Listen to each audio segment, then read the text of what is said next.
তোমাদের গ্রামের ছেলেমেয়েদের পিছু টান আছে। তোমরা মনে করো যে 14 গ্রামের একটা উপজেলার একটি মাত্র ইউনিয়ন গুণবতীর সন্তান আমি, আমার দ্বারা বাংলাদেশকে নেতৃত্ব দেওয়া সম্ভব। সে পিছু টানকে ছিঁড়তে হবে। তোমরা যারা এখানে আসছো, তোমাদের জীবনটা মাত্র শুরু হয়েছে। You must mind this is a beginning. You must mind this is a beginning, the very very beginning of your journey. তোমাদের জীবন মাত্র শুরু হয়েছে। You have to compete not only Comilla city. তুমি শুধু এই কুমিল্লা সিটির মধ্যে কম্পিটিশন করবে না। You have to compete all over the country. You have to compete all over the world. You have to truly think you R global citizen. পৃথিবীটা একটা বিশ্বগ্রামে পরিণত হয়েছে। এই বিশ্বগ্রামের মধ্যে তুমি যদি মনে করো শুধুমাত্র কুমিল্লার 14 গ্রামে কম্পিটিশন করবা, তাহলে তুমি ভুল করবা। পুরো বিশ্বে তোমাকে কম্পিটিশন করতে হবে। সে কম্পিটিশন করার জন্য আগে তোমার সম্বন্ধে তোমাকে জানতে হবে।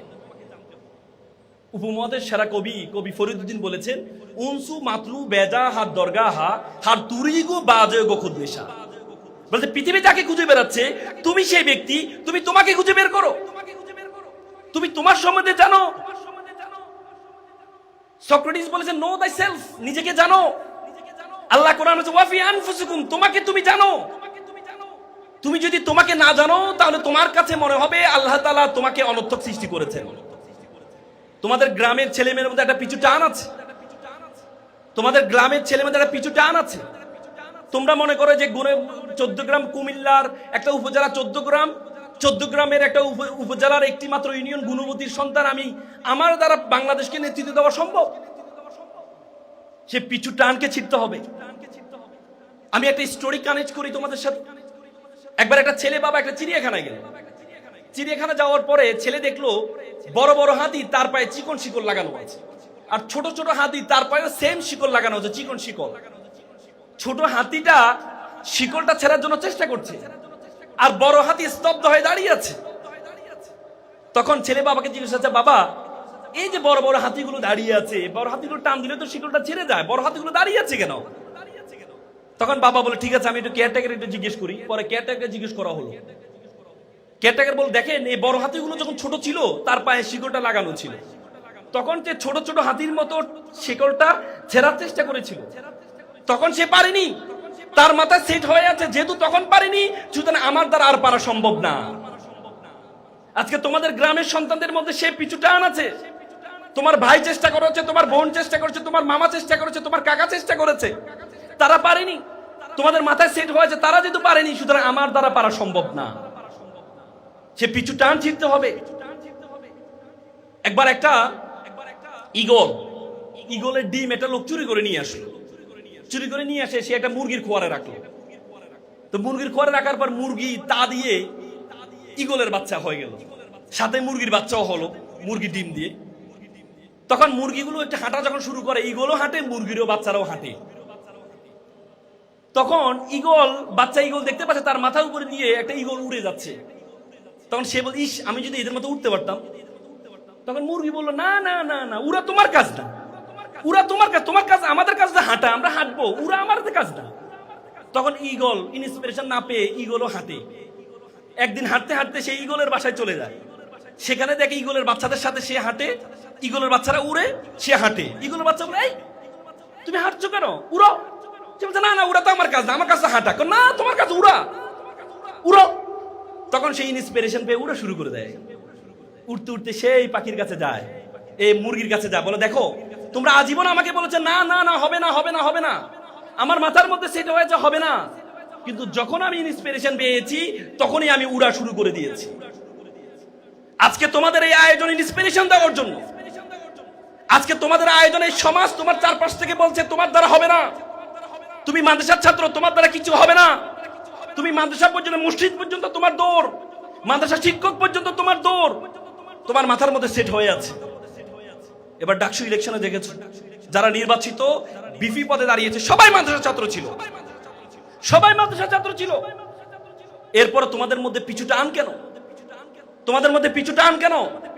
তোমরা কেন মনে করো মাদ্রাসার শিক্ষার্থীদের দৌড় মসজিদ পর্যন্ত? আগে বলা হয়তো মোল্লার দৌড় মসজিদ পর্যন্ত না, মোল্লার দৌড় মসজিদ পর্যন্ত না। তোমাকে শুধু মসজিদ পরিচালনা করার জন্য পাঠানো হয় নাই। আল্লাহ রাসূল একাধারে মসজিদ পরিচালনা করেছেন, সাথে সাথে রাষ্ট্র পরিচালনা করেছেন। মসজিদে নববী থেকে। আজকে আমাদের সমাজের এই দশা কেন? আমাদের সমাজের এই দশার মূল কারণ হচ্ছে রাষ্ট্র চালায় একজন, মসজিদ চালায় আরেকজন। আজকে বলো, এখন অনেকে বলে যে মসজিদের রাজনীতির কথাবার্তা বলা যাবে না। এটা কি সিয়াসাত? ইসলামের সবচেয়ে বড় বৈশিষ্ট্য সিয়াসাত মানে রাজনীতি। আল্লাহ রাসূল মসজিদ থেকে রাজনীতি পরিচালনা করেছেন, বিচার ব্যবস্থা মসজিদ থেকে পরিচালনা করেছেন। যিনি মসজিদের ইমাম, তিনি যদি বিচার ব্যবস্থা পরিচালনা করে, তাহলে বিচার ব্যবস্থায় কোনো ধরনের দুর্নীতি থাকবে না কখনো। গ্রাম্য যে বিচারগুলো হয়, যে রাজনীতি ব্যক্তিত্বরা বিচারগুলো করে, তাদের মধ্যে নৈতিকতা নেই। মসজিদের ইমাম দ্বারা যদি বিচার ব্যবস্থাগুলো পরিচালনা করা হতো, তাহলে এক একটা এলাকা মসজিদের মতো শান্তি পরিণত হইতো, সেখানে কোনো বৈষম্য থাকতো না। মসজিদ আমাদের শিক্ষাতে কোনো বৈষম্য থাকবে না। বড় লোক ছোট লোক সব ধরনের লোক একসাথে দাঁড়াবে। আর ইমামতি করবেন তিনি, যিনি যোগ্যতার দিক থেকে সবচেয়ে বেশি, আমলের দিক থেকে, নৈতিকতার দিক থেকে, তাকওয়ার দিক থেকে সবচেয়ে বড়, তিনি হচ্ছে মসজিদের ইমামতি করবেন। আজকে সমাজগুলো যদি বলা হয় সমাজ পরিচয় করবেন তারাই যারা তাকওয়ার দিক থেকে, নৈতিকতার দিক থেকে সর্বশ্রেষ্ঠ, তারা সমাজ পরিচালনা করবে, তাহলে আমাদের বাংলাদেশ মক্কা মদিনার মতো সুন্দর দেশ পরিণত হবে। মাদ্রাসা তোমরা জানো মাদ্রাসা কি? মিম মানে মক্কা এন্ড মদিনা, দাল মানে দার্স পাঠ, রা মানে রহমত, সিন মানে সাকিনা। যে শিক্ষার মধ্যে সাকিনা এবং রহমত আছে, যে শিক্ষা মক্কা এবং মদিনার শিক্ষা, সেটা হচ্ছে মাদ্রাসা। আর তোমরা হতাশ হও মাদ্রাসা পড়ে হতাশ হও যে মাদ্রাসা পড়ে কি করলাম, ভুল করলাম। তোমাদের মাথার মধ্যে ঢুকিয়ে দেওয়া হয়েছে, তোমাদের মাথার মধ্যে সেট করে দেওয়া হয়েছে যে মাদ্রাসা মানে তুমি ভালো কিছু করতে পারবে না, পর্দা করে ভালো কিছু করতে পারবে না। তুমি যখন হিজাব পরবা, পর্দা করবা, তার মানে তুমি সমাজে ভালো জায়গায় যেতে পারবা না। দেখিয়ে দিয়েছে না? ঢাকা বিশ্ববিদ্যালয় ডাকসুতে হিজাব স্লোগান হয়নি, ডাকসুতে স্লোগান হয়নি, চাকসুতে স্লোগান হয়নি, জকসুতে স্লোগান হয়নি। কেন? হিজাবি মেয়েরাই ডাকসুতে নির্বাচিত হয়েছে। শুধু নির্বাচিত হয় না, সর্বোচ্চ ভোট পেয়ে নির্বাচিত হয়েছে।